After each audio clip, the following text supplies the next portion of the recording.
Assalamualaikum warahmatullahi wabarakatuh. Anak-anak kelas 10 akuntansi, kembali lagi hari ini kita belajar etika profesi. Dan minggu ini saya akan menjelaskan materi minggu lalu yang telah kalian tulis kemarin. Jadi sebelum saya jelaskan, kalian buka dulu bukunya ya. Jadi sekalian disimak. Oke ya, saya mulai. Bismillahirrahmanirrahim. Presentasi diri atau grooming ya. Jadi kita akan bahas tentang presentasi diri. Di antaranya adalah tata cara berbusana. Jadi presentasi diri atau grooming ini adalah penampilan seseorang secara keseluruhan yang selalu terjaga dan rapi. Jadi yang dimaksud dengan grooming ini penampilan kita ya. Penampilan di seseorang itu secara keseluruhan dari ujung rambut sampai ujung kaki. Nah, ini akan kita bahas nanti ya.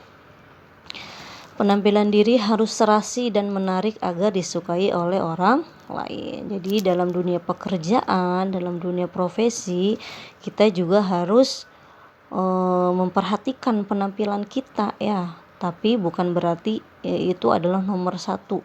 Yang nomor satu adalah kemampuan skill kita, otak kita ya. Penampilan hanya menunjang, penampilan hanya memperindah ya, memperbagus kita. Jadi kita juga harus memperhatikan penampilan kita agar menarik. Nah, jangan kita kucel.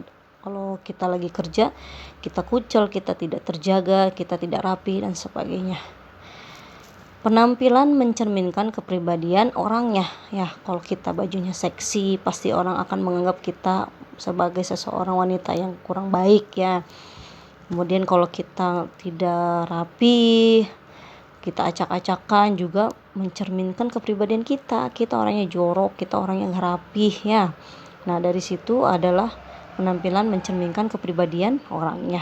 Jadi kita harus berpenampilan menarik, bukan berarti orang harus tertarik, bukan, tetapi harus menjaga agar kepribadian kita juga terjaga. Penampilan diri yang serasi dan menarik sangatlah penting ya. Dalam dunia kerja ini sangat penting, terutama orang yang banyak berhubungan dengan orang lain. Kita nanti bekerja bukan sendiri, kita bekerja ketemu orang ya. Mau kita jadi nanti guru, mau nanti kita jadi kasir, mau jadi pekerja di perusahaan dan sebagainya, pasti kita akan menemukan banyak orang. Jadi juga kita harus memperhatikan penampilan kita ya. Nah, busana kerja harus mampu mencerminkan kepribadian dan profesi. Jangan kita misalnya sebagai profesi guru pakainya seksi, tidak ini ya, tidak mencerminkan kepribadian seorang guru. Seorang guru adalah orang yang ditiru, yang dihormati. Jadi kalau dalam pakaian itu tidak boleh seksi-seksi ya, harus menutup aurat. Kemudian juga busananya juga harus yang sopan seperti itu ya. Kemudian juga pekerjaan apa, misalnya pekerjaan dokter juga. Nah, semua pekerjaan itu harus berbusana sesuai dengan profesinya gitu ya. Jadi jangan kita profesi sebagai guru make upnya terlalu tebal, terlalu menor, bajunya juga sudah seksi dan sebagainya. Nah, itu tidak mencerminkan profesi kita gitu ya. Lanjut ya. Boleh juga memakai warna cerah dan bahan bercorak kecil, jangan ngejreng-ngejreng, misalnya orange ya. Misalnya kita kalau lagi dalam suasana panas misalnya ya, pakai orange. Walaupun zaman sekarang memang warna-warna dalam baju itu sangat berani gitu ya. Jadi zaman sekarang ini fashionnya warna-warna yang mencolok itu jadi tren. Cuma kita padu-padankan. Misalnya baju kita kuning, jangan kita semuanya dari atas sampai bawah kuning semua. Harus kita padu-padankan. Misalnya kuning sama coklat, itu kan lebih menarik, lebih soft gitu ya, lebih matching juga. Kemudian orange sama coklat misalnya ya, jangan orange, jilbab orange, baju orange dan sebagainya, orange gitu ya. Harus kita mix and match bajunya. Kemudian biasanya wanita memakai blus lengan panjang atau pendek, rok pendek sebatas lutut atau rok panjang di bawah betis. Nah, ini biasanya orang kantoran ya memakai blus lengan panjang, misalnya baju blazer gitu ya, kemudian rok pendek sebatas lutut. Jadi tidak boleh di atas lutut, pahanya kelihatan, nggak boleh, itu ada etikanya ya. Jadi dalam berbusana kita juga harus melihat situasinya. Nah, kita misalnya kalau pakai jilbab ya,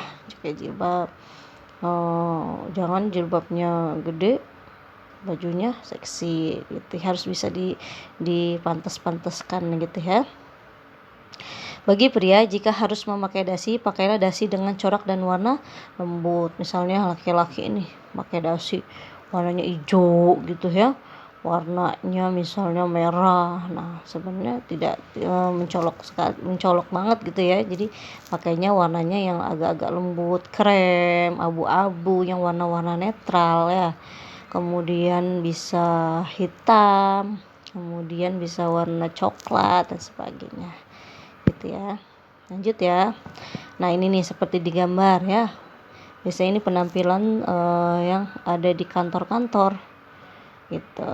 Jangan terlalu seksi, jangan juga terlalu ketat ya. Serta serasi dengan kemeja dan celana panjang. Jadi serasikan ya, blazernya hitam, roknya hijau misalnya, harus diserasikan, misal putih sama hitam. Biasanya warna kantor itu putih sama hitam ya, lebih dominan. Berbusana serasi dan menarik meliputi pilihan yang tepat dan sesuai dengan kepribadian dan pembawaan ya. Misalnya orangnya yang hebring gitu ya, makanya yang hebring, warna-warnanya yang mencolok dan sebagainya. Dari cara berbusana, seseorang dapat dinilai kepribadiannya, tingkat pendidikannya, dan lingkungan pergaulannya. Ya, kita memang kepribadian itu banyak dilihat dari beberapa aspek, tapi berbusana juga mencerminkan kepribadian kita. Ya, kita misalnya bajunya seksi-seksi, nah seseorang juga pasti akan menilai kepribadian kita seperti apa ya. Secara tidak langsung pasti sifat-sifat negatif keluar dari diri kita gitu ya. Tingkat pendidikan juga ya, seseorang yang tingkat pendidikannya tinggi pasti dia lebih lebih sederhana gitu ya, karena dia itu mementingkan IQ-nya, kemampuan pendidikannya dibandingkan dengan mengurusi penampilannya aja gitu ya. Nah, jenis pakaian resmi menurut tata cara berbusana internasional adalah sebagai berikut. Ini ya, standar-standar berbusana dalam bekerja ya. 1. Pakaiannya lengkap yang terdiri atas pantalon, jas, dasi. Nah, ini biasanya yang kerja di kantor-kantoran ya. Pada pagi hari sebaiknya tidak memakai warna hitam, tetapi warna terang. Pada waktu upacara resmi sebaiknya berpakaian jas resmi dan lengkap, kecuali jika ada kartu undangan yang misalkan dress code. Jadi menurut standar berpakaian resmi ini, jadi kalau pagi-pagi jangan pakai warna hitam ya, itu agak gelap gitu ya. Jadi memilih kalau misalkan warna abu-abu, warna krem gitu, warna putih gitu ya, agak lebih terang. Nah, terus kalau pakai upacara resmi biasanya pakai jas lengkap ya, seperti yang ada di gambar.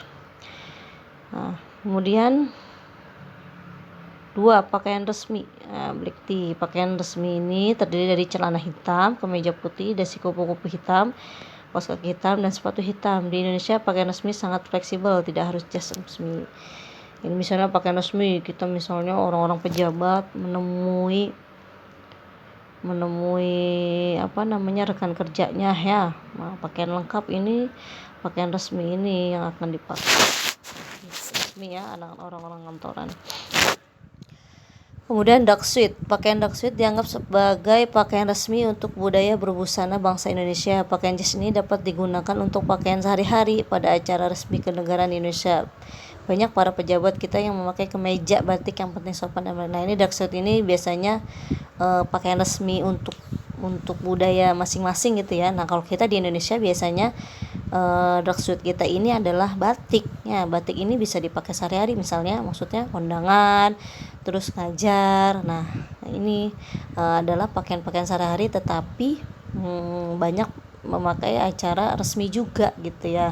Yang penting sopan dan menarik gitu. Nah, sebenarnya batik ini sederhana tetapi elegan karena dia adalah pakaian budaya kita gitu ya. Makanya orang kita banyak memakai batik dari berbagai acara gitu, tadi kayak kondangan, terus mengadakan acara yang lain, kemudian ngajar sekolah dan lain sebagainya. Nah, ini adalah pakaian black suite untuk Indonesia. Nah, tadi kita sudah membahas tentang cara berbusana. Sekarang tata cara bersolek atau berhias ya. Jadi semua ada tata caranya, ada aturannya. Cara bersolek dan menggunakan perhiasan perlu diperhatikan agar penampilan menarik ya. Boleh kita bersolek, boleh kita berhias, tetapi harus diperhatikan ya, sesuai dengan keadaan kita, kondisi kita di mana kita berada. Perlu dihindari penggunaan kosmetik secara berlebihan. Makanya saya sebagai guru BK ini kadang suka razia ya, anak-anak pelajar nih memakai kosmetik ini terlalu berlebihan ya, melebihi gurunya. Misalnya lipstiknya terlalu menor, itu tidak sesuai dengan usia kalian, tidak sesuai dengan status kalian sebagai pelajar. Makanya ada pemeriksaan kepada anak-anak OSIS gitu ya. Nah, ya jangankan kalian ya sebagai pelajar, di pekerjaan atau profesi juga ada caranya ya, agar kita dapat menarik atau berpenampilan bagus. Nah, ini harus dihindari kosmetik yang berlebihan, jangan menor-menor ya lipstiknya. Kemudian kita kan dalam keadaan bekerja, tidak usah kita memakai blush on, memakai misalnya make up yang tebal-tebal, kemudian alis yang cetar membahana ya. Jadi kita harus sesuai dengan kondisinya. Kalau kita mau ke pesta kondangan boleh ya. Jadi kita harus menyesuaikan di mana kita berada. Kosmetik ya, harus pakai karena kita akan menemui banyak orang, jadi harus kelihatan seger gitu ya. Jadi tidak pucat, itu harus penting juga, tetapi tidak boleh berlebihan. Penampilan merupakan bentuk pernyataan diri. Seseorang perlu terlihat cantik, tahu cara membawa diri, antara lain dengan memperhatikan rambut dan kulit serta melakukan makeup sehingga timbul rasa percaya diri. Pelajar juga boleh ya pakai makeup bedak, misalnya lipstiknya pakai lipstik lip gloss, itu membuat dia percaya diri mungkin, tetapi tidak boleh berlebihan. Sesuaikan dengan usia, sesuaikan dengan keadaan ya. Jadi kita juga wanita perlu terlihat cantik agar kita seger dilihatnya, tidak pucat, semangat dan percaya diri. Tapi semua itu tidak boleh berlebihan. Nah, di sini ada beberapa hal yang harus diperhatikan dalam bersoleknya. Caranya ya, misalnya kita harus memperhatikan dari ujung rambut sampai ujung kaki ya. Misalnya perawatan rambut pertama. Rambut harus selalu bersih dan tertata rapi dengan model yang sederhana. Rambut yang panjang tidak boleh mengganggu keleluasaan dalam bekerja. Misalnya seseorang yang bekerja tidak memakai jilbab ya, maka mereka harus merawat rambut. Nah, saya juga dulu ya waktu saya kuliah, saya menemukan seseorang pekerja kantoran rambutnya wangi, rambutnya bagus, tersisir rapi, karena memang wanita kan rambut itu mahkota wanita ya, jadi harus dirawat juga, harus rapi bersih ya. Jangan kita lagi kerja kita garuk-garuk kepala kan, karena kita ketombe atau kutuan kan gitu. Jadi harus kita rawat ya. Nah, juga jangan panjang-panjang rambut kita, pinggang lebih gitu ya. Nah, itu dapat menghambat pekerjaan, dapat mengganggu. Misalnya kita gerah ya, terus tidak diikat dan sebagainya, itu akan menghalangi atau mengganggu pekerjaan. Dan modelnya juga biasa harus sederhana, jangan kita modelnya kayak model orang ke pesta disanggul dan segala macam ya. Orang model pekerjaan, model rambut dalam bekerja itu sederhana aja ya. Kemudian bermake up. Penggunaan bahan make up sangat penting untuk mempercantik wajah. Merias wajah harus dilakukan sesuai dengan kondisi dan ciri diri. Kulit juga harus diberi pelembab agar terawat dengan baik. Make up tadi ya, jangan berlebihan. Boleh make up buat kita sebagai kepercayaan diri, kemudian sebagai terlihat lebih segar gitu ya, penting juga. Tetapi harus dikondisikan dengan kulit kita, sesuai dengan ciri diri kita juga gitu. Kemudian agar kita tidak misalnya kita nih berjerawat, harus kita rawat juga, jangan kita cuek-cuek diri ya, harus kita rawat. Kemudian perhiasan dan parfum, pakailah perhiasan dan aksesoris sesuai dengan busana yang dipakai. Pilihlah parfum yang aromanya tidak terlalu menyengat. Dalam kehidupan di kantor, parfum memegang peranan yang lebih dominan daripada aksesoris. Boleh pakai aksesoris tapi jangan berlebihan. Cincin setiap jari kamu pakai, gelang emas, itu ya kayak toko emas berjalan ya. Jangan, kita boleh memakai aksesoris tapi sederhana saja, seadanya saja. Boleh di jari kanan satu, di jari kiri satu. Dan jam tangan, biasanya jam tangan itu sangat penting ya, menunjang pekerjaan kita, aksesoris kita. Kalung juga jangan sampai menjuntai terlalu ke bawah ya, harus diperhatikan. Biasa-biasa saja ya. Parfum juga ya jangan sampai nyelek banget ya, sampai menyengat banget baunya, dari berapa radius meter itu tercium, tidak usah ya. Aromanya juga jangan yang sangat tajam, kita pilih parfum yang lembut, aromanya lembut ya. Misalnya kalau kita jalan tuh tidak bau keringat kita, jadi orang lebih seger gitu ya kalau berhadapan dengan kita. Kemudian sepatu ya, cara sepatu yang dipakai harus dalam keadaan baik dan sesuai warnanya dengan pakaian. Misalnya memang tidak mesti kita beli baru, sepatu kita lama misalnya sudah agak-agak rusak, kita bisa perbaiki ya. Jangan sampai sepatu kita sudah solannya udah pada copot, kita biarkan saja. Kemudian misalnya di pantopel tuh terlalu tinggi juga, high heel juga ya, kalau memang kita tidak bisa memakainya jangan dipakai. Akan ada beberapa orang tipe yang suka high heel, ada yang suka teplek gitu ya. Nah itu biasanya harus sesuaikan dengan diri kita.